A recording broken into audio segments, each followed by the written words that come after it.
السلام علیکم ورحمۃ اللہ وبرکاتہ۔ رب اشرح لی صدری ویسر لی امری واحلل عقدۃ من لسانی یفقہوا قولی ربی زدنی علما۔ سورۃ النازعات۔ بسم اللہ الرحمن الرحیم۔ والنازعات غرقا والناشطات نشطا والسابحات سبحا فالسابقات سبقا فالمدبرات امرا یوم ترجف الراجفہ۔ قسم ہے ڈوب کر روح نکالنے والے فرشتوں کی اور آسانی سے روح نکالنے والے فرشتوں کی اور تیزی سے تیرنے والوں کی، پھر دوڑ کر آگے بڑھنے والوں کی، پھر کام کی تدبیر کرنے والوں کی، جس دن کانپنے والی زمین کانپے گی۔ یہاں پہ اللہ تعالیٰ قیامت کے دن کا ذکر کر رہے ہیں، اور اس سے پہلے اللہ تعالیٰ نے فرشتوں کی کچھ صفات ہیں جن کی قسم کھا کر یہ بات کی ہے کہ قیامت کا دن تو ضرور آئے گا، ٹھیک ہے۔ والنازعات غرقا، یہ وہ فرشتے ہیں جو ڈوب کر سختی کے ساتھ کفار کی جو جان ہے، روح ہے، وہ ان کی جسم سے، ان کے ناخنوں سے کھینچتے ہیں،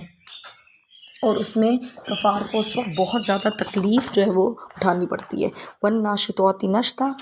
اس سے مراد ہے جیسے ہم کوئی گرہ کھولتے ہیں اتنی آسانی سے، تو یہاں پہ مومنوں کی روح کا ذکر ہے کہ جب فرشتے مومنوں کی روح نکالتے ہیں تو وہ بہت آرام سے،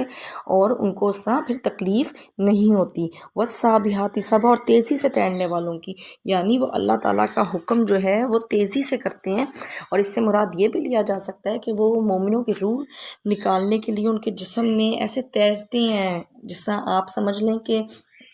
سمندر سے موتی نکالنے کے لیے کوئی سمندر کی گہرائیوں تک تیرے، تو یہاں پہ یہ مراد ہے۔ اس کے بعد ہے والسابقات سبقا، اور سبقت لے جانے والے، جلدی جلدی کرنا کسی کام کو، کہ وہ اللہ تعالیٰ کی جو وحی کا کام اگر وہ کرتے ہیں تو اس میں بھی وہ جلدی کرتے ہیں کہ کہیں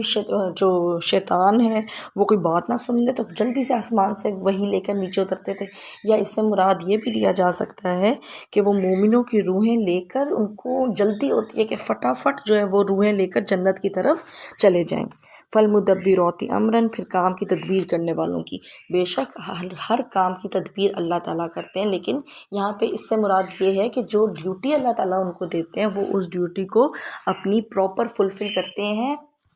اور اس میں ڈیلے نہیں کرتے۔ یوم ترجف الراجفہ، جس دن کانپنے والی زمین کانپے گی۔ اس سے مراد ہے کہ جس دن ساری کائنات جو ہے وہ کانپ اٹھے گی، جب پہلا سور پھونکا جائے گا تو ساری کائنات کانپے گی، شدید زلزلہ آئے گا اور ہر چیز جو ہے وہ فنا ہو جائے گی۔ اس کے 40 سال بعد دوسرا سور پھونکا جائے گا، جب سب لوگ اپنی قبروں سے زندہ ہو جائیں گے۔ تو آگے کیا ہے کہ اس دن ان کی نگاہیں پھٹی ہوئی ہوں گی۔ کیوں؟ کیونکہ وہ تو اپنی قبروں میں آرام سے سب سو رہے ہوں گے نا، ان کو لگ رہا ہوگا کہ وہ کوئی خواب کی دنیا میں ہیں، بس سو رہے ہیں سکون سے۔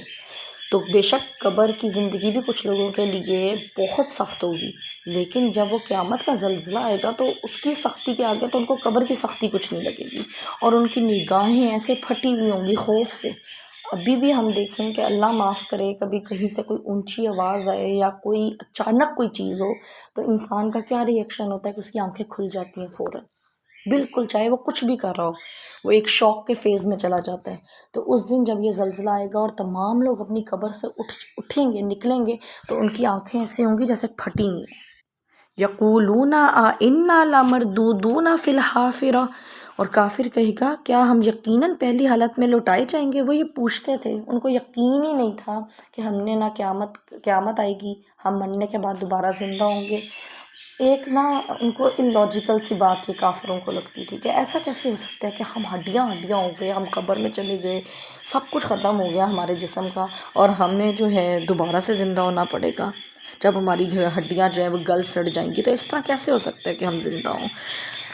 تو جب سور پھونکا جائے گا اور سب لوگ اپنی قبروں سے نکل اٹھیں گے نا، کھڑے ہو جائیں گے، اور ایک دوسرے کو بھی دیکھ رہے ہوں گے اور خود کو بھی دیکھیں گے، اور ان کو پہلے تو سمجھ نہیں آئے گی کہ یہ ہوا کیا، یہ ہو کیا رہا ہے۔ تو ان کی خوف سے آنکھیں پھٹ جائیں گی، اور پھر ان کو اس بات کا یقین ہو جائے گا کہ ہاں جو نبی پاک کی باتیں تھیں صلی اللہ علیہ وسلم کی، وہ بالکل 100% سچی باتیں تھیں، اور ان کو دنیا کی زندگی کے بعد آخرت کی زندگی کو بھی دیکھنا تھا۔ تو آگے اللہ تعالیٰ فرماتے ہیں فَإِنَّمَا هِيَ زَجْرَةٌ وَاحِدَةٌ، کہ وہ تو ایک خوفناک ڈانٹ ہوگی، بس وہ اتنی اونچی آواز ہوگی کہ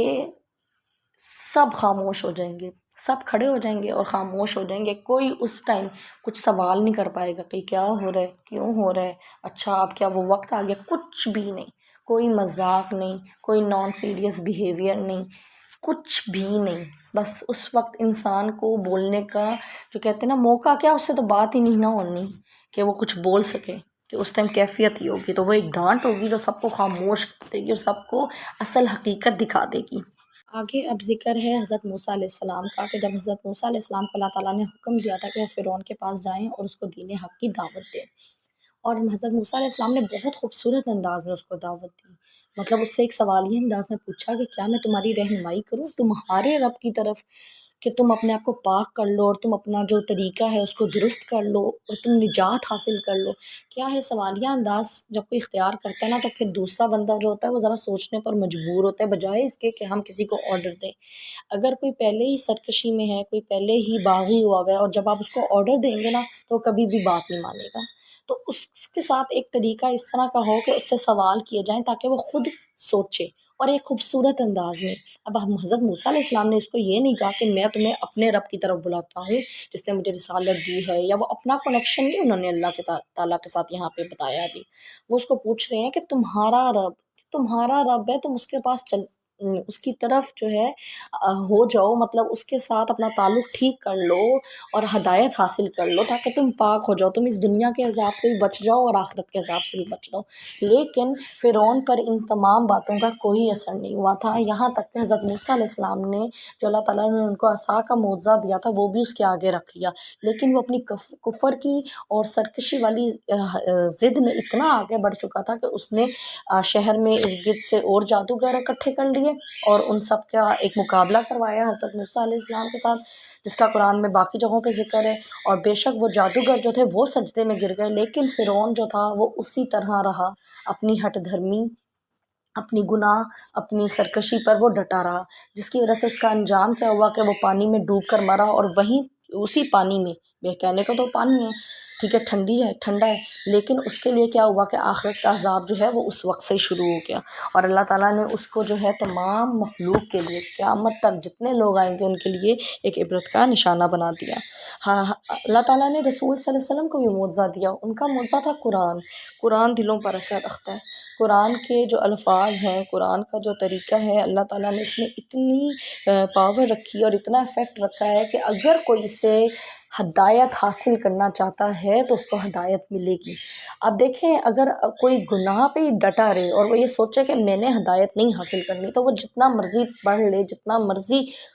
جو ہے قرآن پر غور و فکر کرے، اس کو ہدایت نہیں ملے گی۔ لیکن جب ہم اس نیت سے قرآن کھولیں گے کہ ہم نے اس سے ہدایت حاصل کرنی ہے تو پھر ہمیں ہدایت ملے گی، اور ہدایت حاصل کرنے کی طلب ہی انسان کے اندر تب پیدا ہوتی ہے جب اس کو آخرت پر یقین ہو۔ جو پیچھے بات ہوئی نا کہ یہ شک پر ہے، جو عمل کے درمیان سب سے بڑی رکاوٹ ہے نا وہ شک ہے۔ جب انسان کا شک دور ہو جاتا ہے نا تو پھر اس کا عمل جو ہے وہ تبدیل ہو جاتا ہے، پھر اس کو پتہ ہے کہ میں نے اللہ تعالیٰ کو جواب دہ ہونا ہے، میں نے اللہ تعالیٰ کے سامنے کھڑے ہونا ہے، اور میں نے ایک ایک اپنے عمل کا، ایک ایک بات کا، ایک ایک اپنے طریقے کا جواب دہ اللہ کو ہونا ہے۔ اللہ نے مجھ سے پوچھنا ہے کہ ایسا کیوں کیا تھا، ٹھیک ہے؟ تو ساری بات کیا ہے کہ جب ہم اپنا شک دور کر لیں گے نا تو پھر ہمارا عمل بھی جو ہے وہ تبدیل ہو جائے گا۔